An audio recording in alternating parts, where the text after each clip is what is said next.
Hi friends मु दीपक आपण गोटे नुआ ब्लॉग नहीं आसी तो आपण मैंने देखो एंजॉय करूँ। तो आम ड्यूटी आसला सांगटार मोर बाहरी पड़लु मार्केट मन लगे मेला देखा जावाई।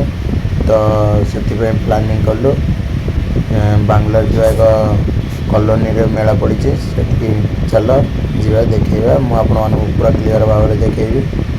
चलो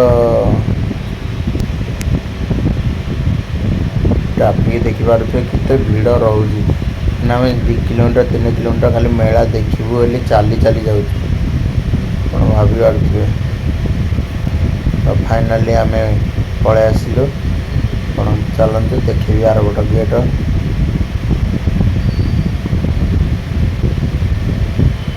देखिपे आम आस फाइनाली पहुँची गलु मेला पाखे।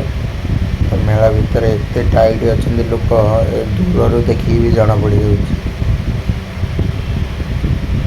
देखिपे ये तो बाहर दृश्य भर गला आप देखिपे केमी गहली अच्छी। चल देखा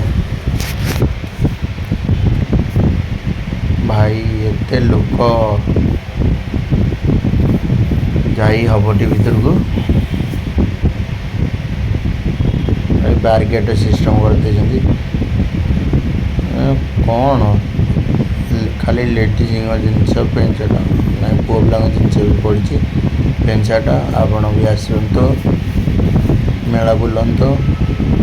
तो आम ओडिया भाई मैंने जी अच्छा तो सब आसिक मेला बुलतु किसी भी सामान किणाकिणी करूँ मन पसंदर तापटे जातु बहुत मजा लगे। और रूम रे बस बस विरक्त लगुच ना से बाहर को आसतु मेला आड़े बुलतु बुलिकी जातु।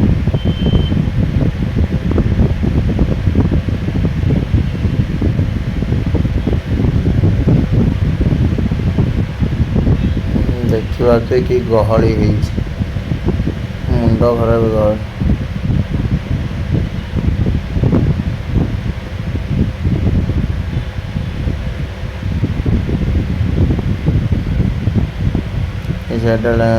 लेडीज मानकर कपड़ा आटे खाଇବା जिनस गोटे रूट्रे लेडीज मानकर गोटे खाଇବା जिनस छोट छोट आमर पिला मानी दोलीर व्यवस्था रही।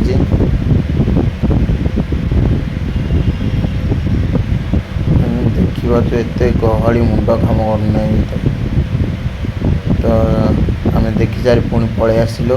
तो आमर पनीपरिया किसी सरी जाता तो से आम मार्केट विजिट कलु। विजिट कलापर देखिलु आज मार्केट पूरा टाइट अच्छी। तो से आम पलि आसलु काली रविवार अच्छी जेहेतु काली जावा। Tata bye bye.